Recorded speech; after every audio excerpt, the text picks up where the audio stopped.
Itong mga kupal na ito, mga kaibigan, itong mga Dutertanings, natatawa ako kasi meron akong, may nag-share sa akin sa Messenger. Binabanatan nila si Yorme, si Isko Moreno, kasi bumabaliktad na raw. Ha?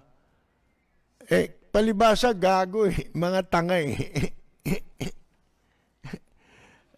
Hindi ko malaman kung pananakot nila yon para wag kang kumalas. Ha? Nagawa nila yung para matakot yung kakal. Hindi nyo matatakot yun. Nagkakamali ka, hindi ka papansinin nun. Ha? Oh. Kami nga, kilala na namin yan. Pinansimba kami yan. Kundi ka gago. Di ba? Ngayon, ito pa, ang pagkakaintindi pala nila sa politika, mafia talaga Kailangan pag sumama ka sa kanila, huwag ka nang kakalas. Sino gumagawa no? Sindikato gumagawa nung gago. Hindi ganun ang politika. Ang politika, opportunism yan. Opportunist yung mga yan. Sa politika, bagay na noon pa natin sinasabi, binabala na natin sa kanya. At hindi lang sa kanya, sa mga nauna pa sa kanya, pagkatapos ni Marcos. Bakit? Pagkatapos ni Marcos, ni Presidente Cory, ganun din Kasaysayan na yan Kalakaran yan sa politika. Sabi nga, sa politika, walang permanenteng kaibigan. Ang meron lang dyan, ang permanente lang dyan, yung interes. Pero yung kaibigan, walang permanente sa politika. Ang permanente anya dyan ay interes. Bobo kasi kayo, hindi nyo naiintindihan ng politika Sinabi ko na rin sa inyo nung una pa, hindi lang nakinig yung Presidente Digong nyo. Ano sinabi natin? Tandaan mo, ang nangyari sa ibang leader bago ikaw, lahat yan, lilipat yan. Pag wala ka na, pag mabaho ka na, pag lulubog na barko mo, lilipat na sila. Yun ang reality sa politika. Palibasa, sumulpot lang kayo, mga vlogger lang kayo, nagpapanggap kayo, nakipasok kayo sa media, binaboy nyo ang media. Hindi yan ang alam ng media, mga gago. Talagang ganon. Sino ngayon ang lalabas na gago? Kung naisahan ka. Di yung amo mo. Ba't ka magagalit kay Moreno? Bakit ninyo babanatan? Sinabi na natin yan dati. Mag-iingat ka sa mga gagamit lang sa'yo. Kung talagang, yun nga sukatan natin kung talagang matino ang namumuno o hindi. Sapagkat kung matino ka, hindi ka kukuha ng walang ya. Kumuha ka ng kumuha ng mga walang ya. Kaya, pagbagsak mo, wala na yung mga yan sa paligid mo. Lilipat na yan. Kung saan ang nandun ang darak, doon niya sasabsab. Ito na lang minamaliit niyo si Vice President Leni Robredo. Ang laking pagkakamali. Kasi walang nagpapaliwanag. Ako magpapaliwanag sa inyo. Ito. Si Vico Soto, diba? Pinapurihan, ni-recognize sa kanyang anti-corruption pagiging kampiyon sa laban sa corruption. Isa siya sa mga kinilala sa mga leader sa iba't ibang bansa na kurap. Nakurap. Mga kaibigan, isa siya sa mga leader na sa mga bansang kurap na lumalaban talagang ang adhikain, ang simulain, labanan ng korupsyon. Mga kaibigan, at ipinakikita sa gawa. Di ba? Ba, napakalaking karangalan.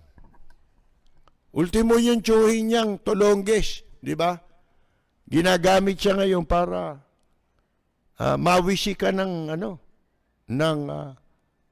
dakila, maging dakila rin siya, magmukha siyang dakila. 'Di ba si Tito Soto? Kinakasangkapan. Siguro nahiya lang si Vico Soto, hindi niya lang di masabi na ginagamit siyang deodorizer para bumango, Kumbaga sa kilikiling may baktol, gagamitin siyang pampabango ni Tito Soto. Sa madalit sabi, sino man dito walang ganon na pinuri ng Amerikano, di ba?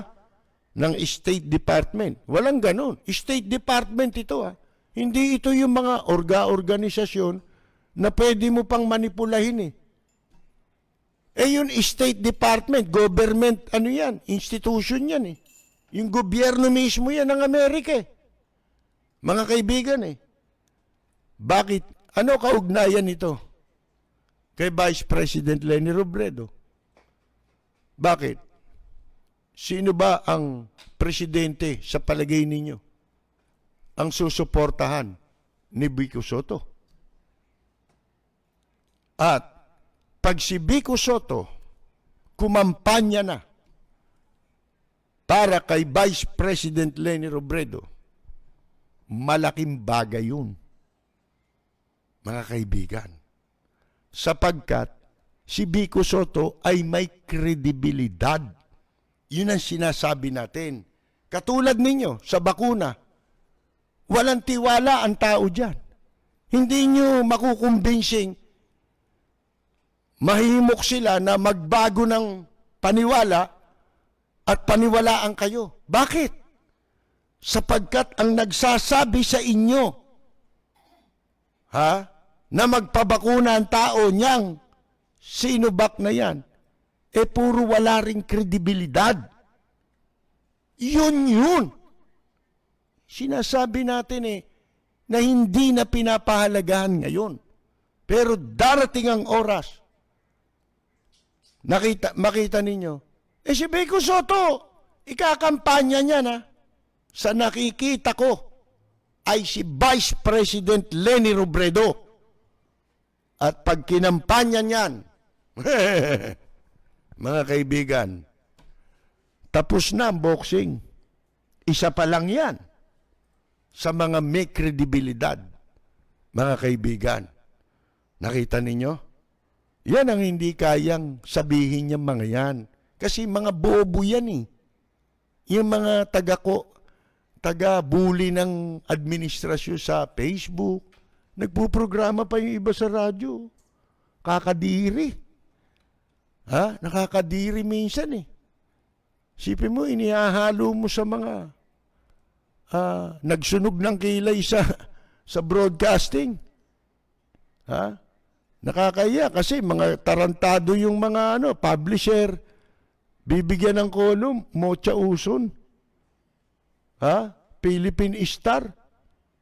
Nagko-kolum. Si Mochang Bukaka, mga kaibigan, sipin mo yan.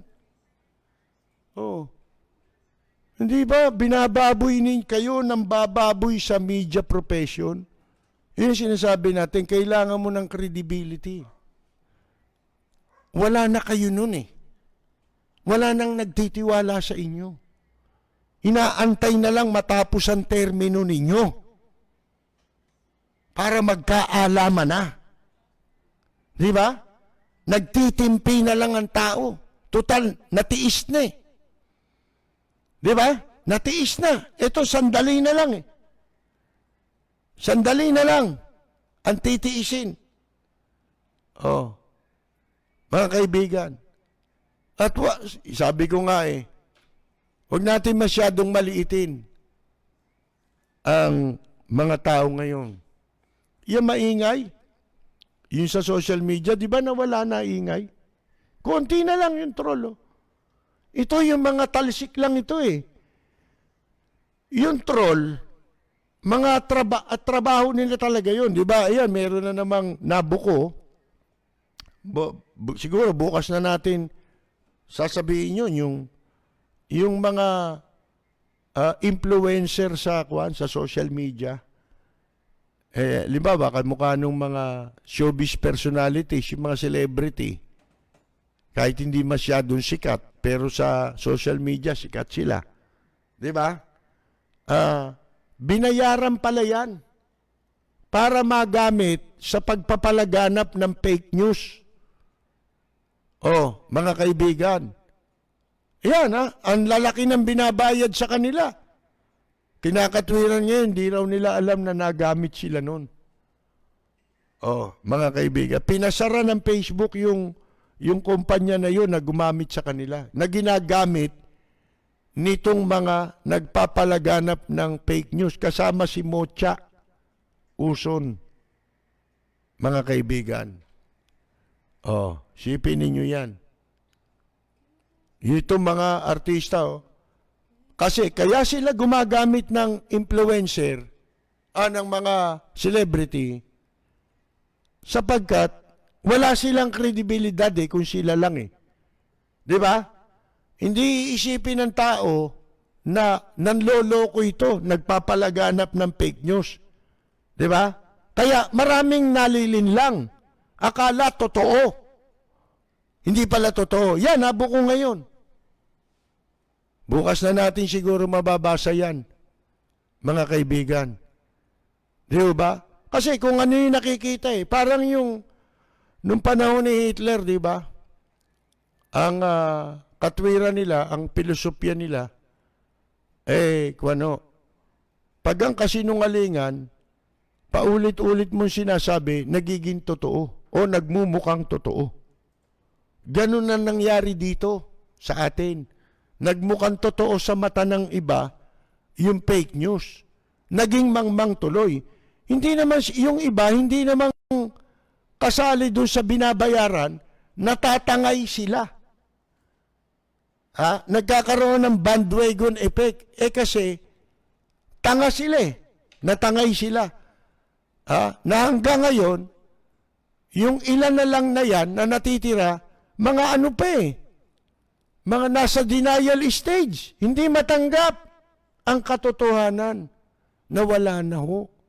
Wala na yan Katulad ng sinabi natin kanina, sino pa maniniwala sa inyo? Sa buong mundo lang ito nangyari, dito lang sa Pilipinas.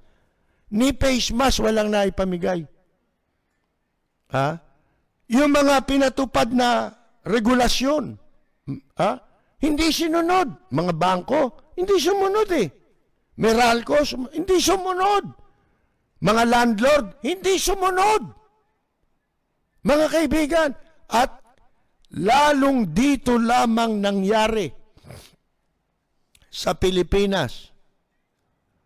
Mga kaibigan, kung kailan bagsak ang kabuhayan, kung kailan maraming walang hanap buhay, doon nagtaasa ng mga bilihin.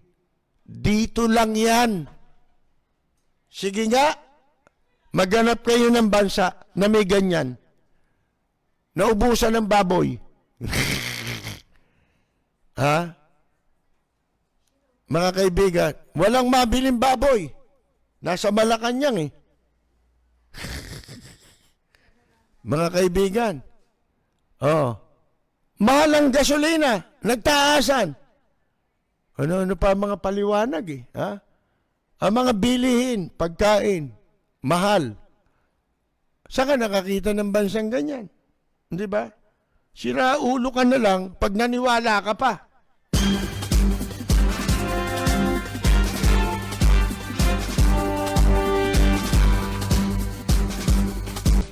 Mga kaibigan, tama ba sinasabi natin? Yung kay Vico Soto tandaan nyo yan. Kaya yung mga nagmamaliit sa pamamagitan ng survey, Walang preno kung bumatikos.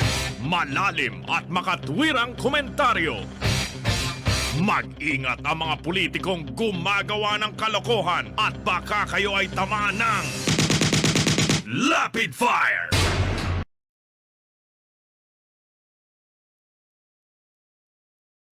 Ngayon, makikita mo yung pinakahuling nag-survey na pinalabas na number 1 daw si Penpen di Sarapin, na may meki pa ng ng litrato. Pati headline, pineke, tapos nagpakuha ng litrato, nagbabasa siya ng dyaryo, Sara in 2022 raw, for president, mga kaibigan. Yung pala, wala namang ganong lumabas na pahayagan ng walang ganong issue ang Philippine Star.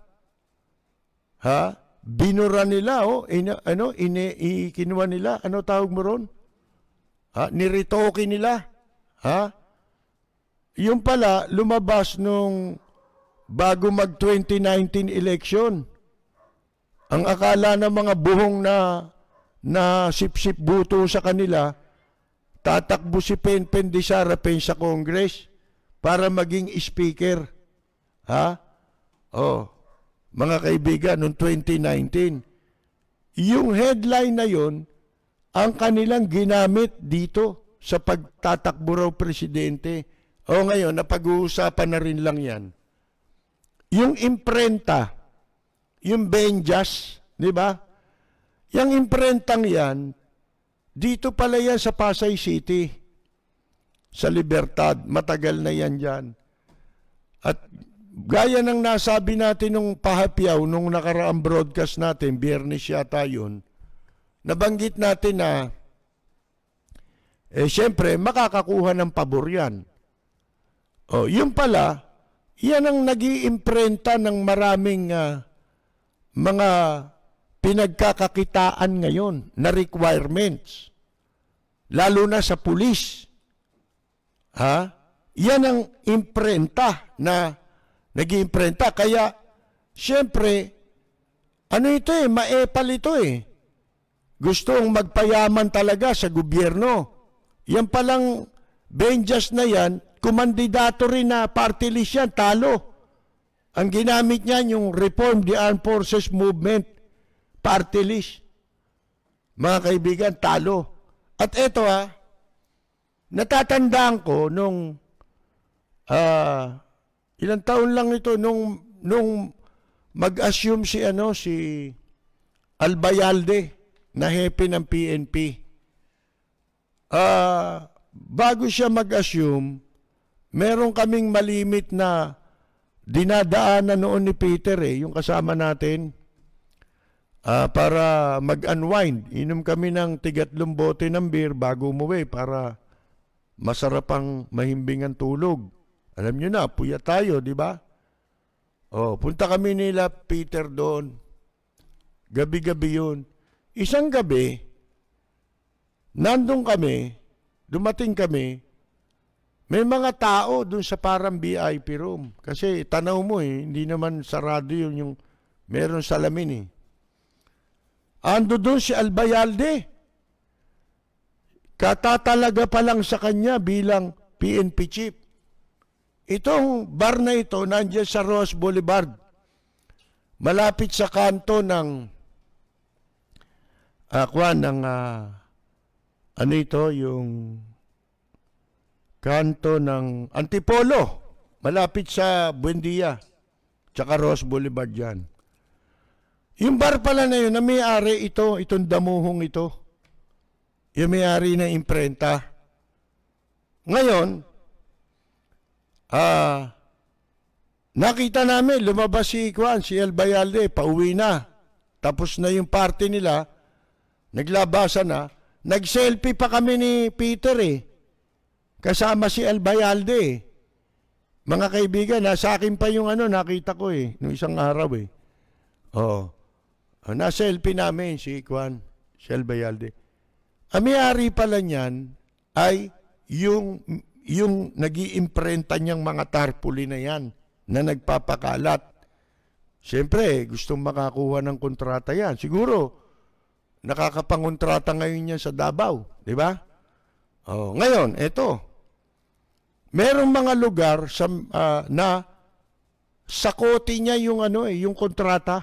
Halimbawa sa Pasay, mismong nakiusap pa raw para maipagpatuloy niya yung kontrata ng police clearance tsaka ID diyan sa Pasay City. Si Albayalde mismo ang pumadrino, mga kaibigan. O isipin ninyo yan. Bawat mauupong hepe ng Philippine National Police. Pero isang araw yan. Tandaan ninyo mark my word.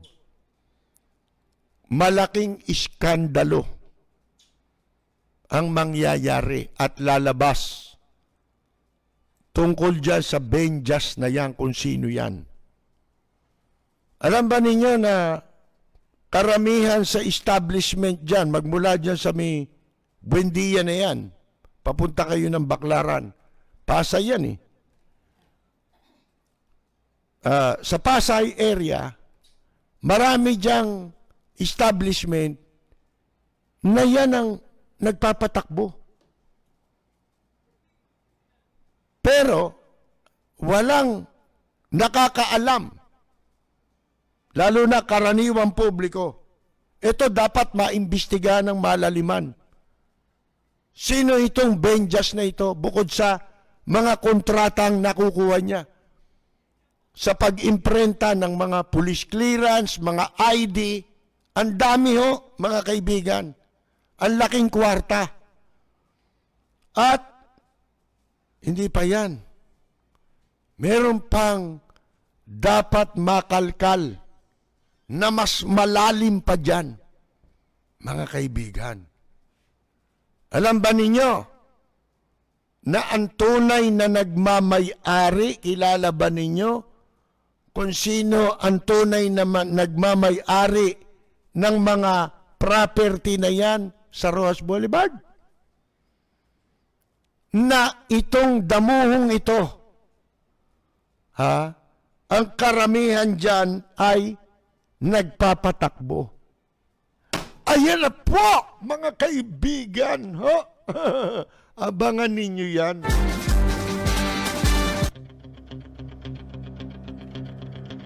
Walang preno kung bumatikos. Malalim at makatwirang komentaryo. Mag-ingat ang mga politikong gumagawa ng kalokohan at baka kayo ay tamaan ng Rapid Fire! Daming kumpare niyan. Si Benjas, mga kaibigan, tarpaulin, May pabrika ng tarpaulin, Sipin ninyo. Bueno,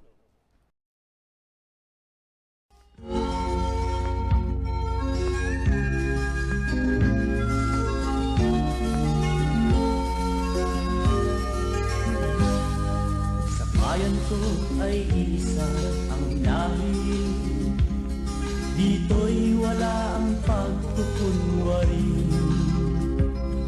Hindi padagaig, sadyang kilala sa daigdig, may pagkakaisa sa bawat nais.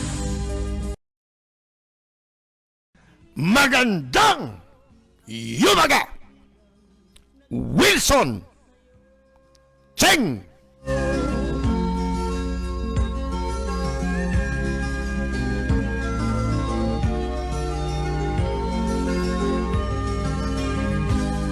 Ang bayan ko'y punong-puno ng yaman, bakit ito'y kailangan pang iwanan?